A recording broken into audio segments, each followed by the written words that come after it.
remember, and very Man City-esque with Caballero in there and the centre halves dropping and pulling very wide of the 18-yard box. Lewis Baker, one of 4 substitutes that Chelsea are just about to make.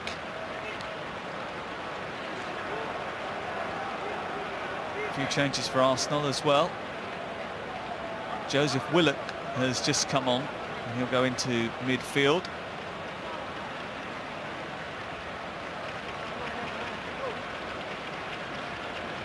I saw Reece Nelson come in at right wing back as well. I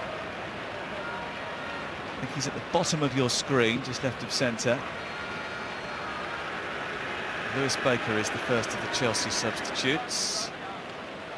He comes on for Willian. Baker was away with the England under-21 side. He was pivotal in their run to the semi-finals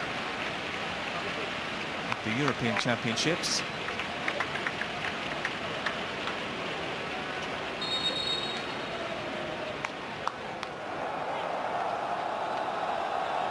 Probably would be helpful to see the substitutions rather than a raft of rather insignificant replays, but can't have everything.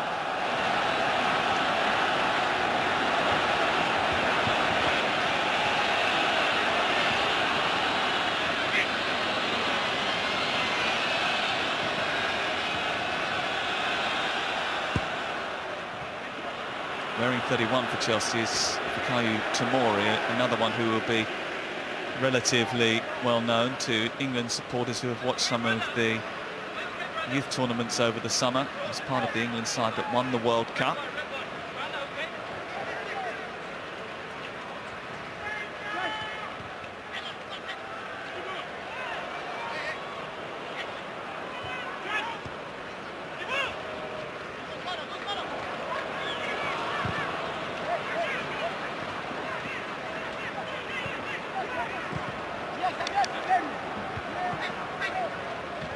Chelsea have also brought Kennedy on. They'll play as a left wing back instead of Marcus Alonso. He's wearing 16. Here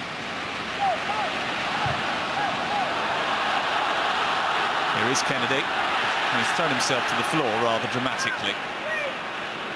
I think it was pretty obvious from this distance he wasn't going to get a free kick from that. Yeah, he really tried to use, I think it was El Neni went to ground and very conveniently dived over his body, which gladly the referee didn't pay any attention to. And the Chelsea forward, wearing 18 by the way, is not in your picture at the moment with his hair tied back, is Loic Remy.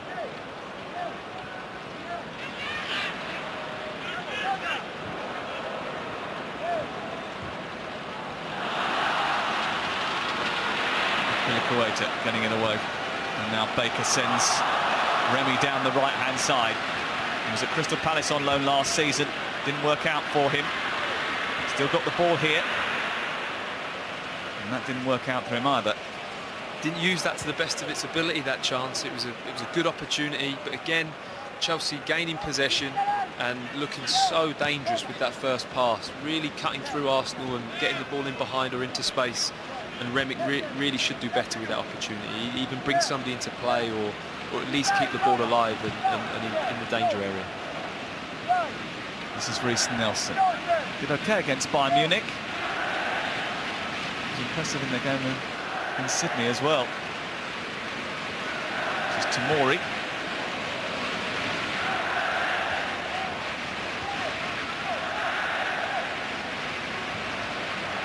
Fabregas. 18 minutes to go. Chelsea still fully in command despite all of the changes and a bit of a slowing up since they scored that third goal. Conte, Boga, Conte again.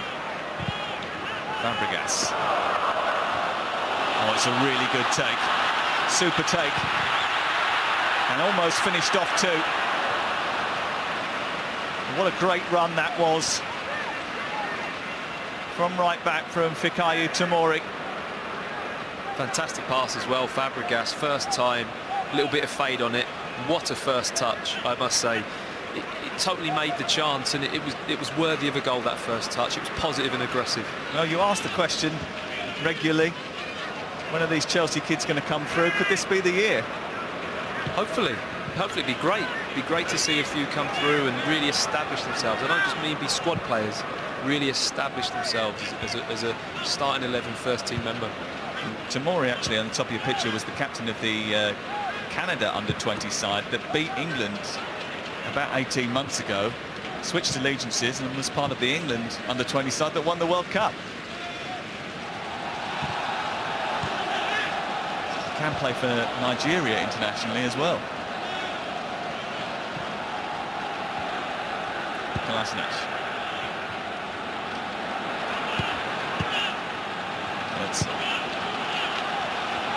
This is Willock. Nelson. On to Coquelin. Nelson again trying to face up Kennedy. And then Jeremy Bogle will get it away.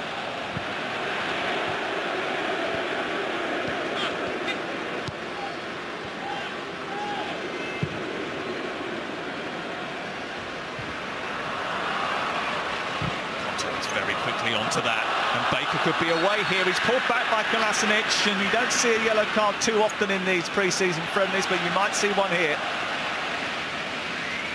The referee has no choice really if he's going to referee the game properly. It has to be a yellow card. He just gets the wrong side of him there, but it's all made from Kante's aggressive decision to go and win the ball. You know, he's first on any ball that drops down in that area of the pitch.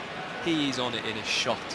And then to make an aggressive pass forwards like that, it's just outstanding midfield play. And Lewis Baker was onto it in a shot. It was the wrong side of Saïd Kolasinac, who they signed from Schalke 04 at the end of last season, actually.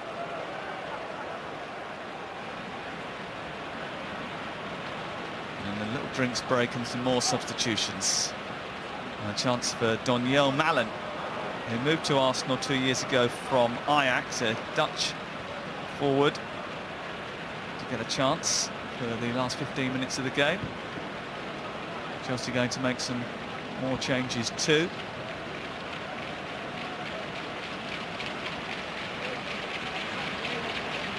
Mario Pasalic wearing 39 and Thomas Callas wearing 32. Pasalic has been linked with Leeds recently. He spent last season actually at AC Milan. He made 24 starts for AC Milan in Serie A. Played for Monaco. Now Real Betis have been interested in taking him too.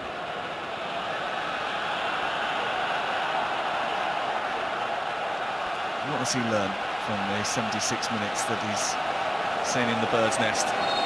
He'll be definitely looking at the shape that he's played, the shape that he played in the FA Cup final, and seeing how that's worked. You tell a lot from the fitness of the players and also their application, you know, in these type of games. It's all about mentally what you want to get out of the game individually, and, you know, questions will be asked on that front.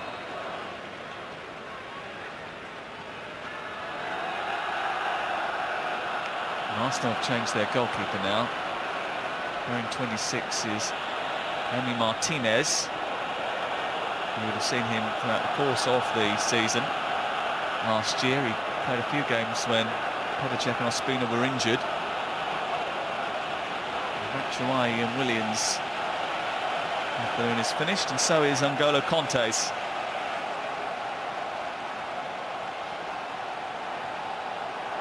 So another 4 changes for Chelsea, it looks like. Andreas Christensen is coming on. We mentioned Pasalic and Callas. And Jake Clark-Salter as well. Callas, Christensen and Clark-Salter will now make up the Chelsea back 3. Kayu Tomori out on the right-hand side. At one stage, I'm sure this is the... I think the back 5 that played in one of the Youth Cup games a few years ago.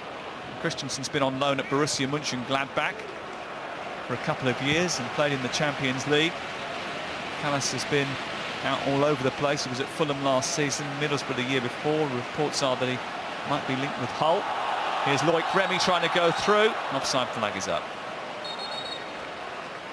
Christensen, you feel like has gone and had a really good loan spell in Germany, and is is at the point where he needs to go and play regularly and sign somewhere and be relied upon. And it's just surprising how many of these Chelsea players are kind of scattered across Europe, in Europe's top leagues, and having, you know, good seasons and solid seasons, but getting nowhere near the first team at Chelsea.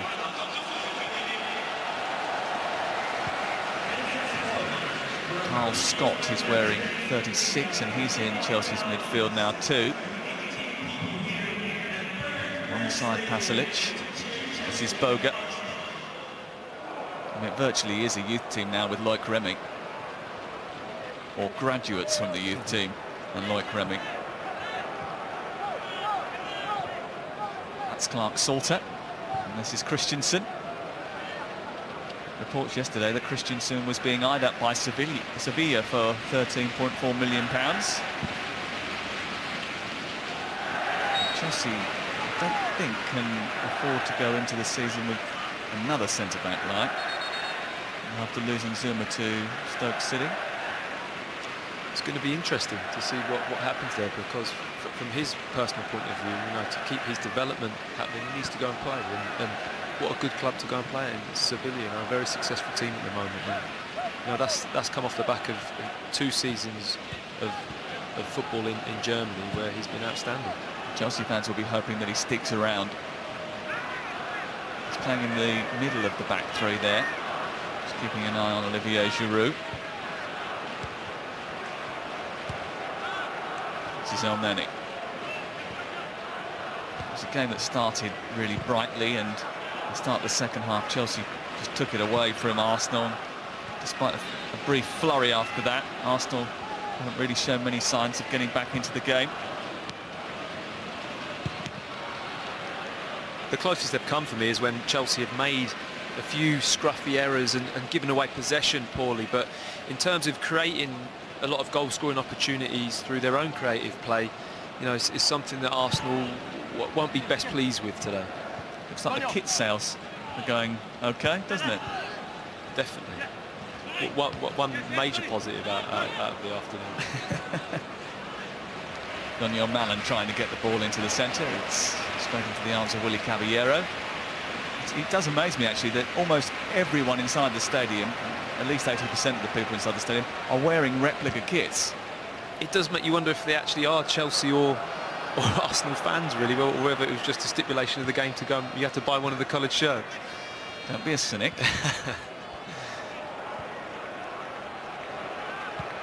It's a stadium that holds 80,000 people, and it's probably about 70–75% full. It's a pretty good return. I'm sure the organisers will be delighted.